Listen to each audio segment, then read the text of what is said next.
हरिओम. आज शनिवार 15 नोव्हेंबर 2025. सद्गुरू ब्रह्मचैतन्य गोंदवलेकर महाराज प्रवचनातून आपल्याला सांगतायत की काळजीचं मूळ कर्तेपणात. ऐकूया. आनंद पाहायला आपल्याला दुसरं कुठे जावं लागतं का? नाही. जो स्वतःच किंवा जो स्वतःच आनंद रूप आहे त्याने आपण मी दुःखी आहे असं मानून घेतलं ना. एक जण आपलं तोंड आरशात पाहायला गेला, पण त्याला ते दिसलं नाही. तेव्हा दुसरा एक जण मला मी दाखवतो असं म्हणून आरशावरती मूळ बसला होता, तो पुसून टाकला. त्याने आत पाहायला सांगितलं, तेव्हा तोंड स्वच्छ दिसलं. त्याप्रमाणे साधू लोक करत असतात.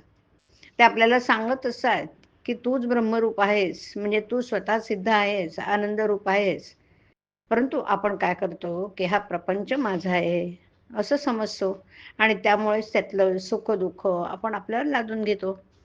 ज्याने तो उत्पन्न केला त्याला तो रक्षण करण्याची शक्ती असते आणि तो ते आपल्या इच्छेप्रमाणे करीतही असतो. पण तिथे आपल्याला कर्तेपणा ओढून घेऊन आपण सर्व काळजी करत बसतो. वास्तविक आपल्या हाती काय आहे? परमात्म्याला काय करायचं असतं ते तो करत असतो. आपण मात्र काळजी करून क्षीण करून घेतो. म्हणूनच काळजी सोडून देऊन आपण भगवंताला शरण होऊन राहावं. आपण त्याचं होऊन राहिले म्हणजे आपल्याला सुख दुःख होत नाही आणि मग आपल्याला त्या आनंदाचा लाभ मिळतो. काळजी ही मोठी विलक्षण असते ना. एका माणसाला आपल्या मुलाला चांगली नोकरी लागावी याची काळजी होती. पुढे त्याच्या मनाप्रमाणे नोकरी लागल्यावर त्या मुलाला लग्नाची काळजी सुरू झाली. काही दिवसांनी त्याचं लग्न झालं. मग पुढे सून चांगली वागत नाही म्हणून काळजी लागली. नंतर तिला मुलं होईना म्हणून काळजी लागली. काही दिवसांनी तिला मूल झालं, त्या मुलाला फिट येऊ लागली म्हणून त्याला काळजी लागली. शेवटी आणखी काही दिवसांनी मुलाची फिट बरी झाली, पण त्या म्हाताऱ्यालाच फिट्स येऊ लागल्या आणि अखेर काळजी करीतच तो मरून गेला. काळजी ही आपल्याला भगवंतापासून खरंच काळाच्या स्वाधीन करते. आपण काळाच्या स्वाधीन झालो की आपली बुद्धी भ्रष्ट होते.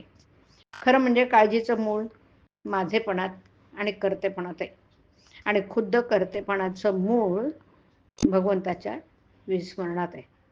व्यवहारी माणसं मोठी हुशार असतात. भगवंताला साक्ष ठेवून काळजी करतात. हा तर त्याच्यापेक्षा मोठा गुन्हा आहे. काळजी लागणं स्वाभाविक आहे ही कल्पना आधी मनातून काढून टाकली पाहिजे. आपली काळजी का सुटत नाही या प्रश्नाचं उत्तर अगदी सोपं. काळजीने आपल्याला धरण्याऐवजी आपणच काळजीला घट्ट धरून ठेवतो. मग सुटणार कशी? ज्याने भगवंत आपलासा करून घेतला त्याला काळजीचं कारण उरत नाही. संकट आलं तर काळजी करू नये. भगवंत करतो ते आपल्या हिताचं करतो ही दृष्टी असावी. हरिओम. हरिओम तत्सत. हरिओम.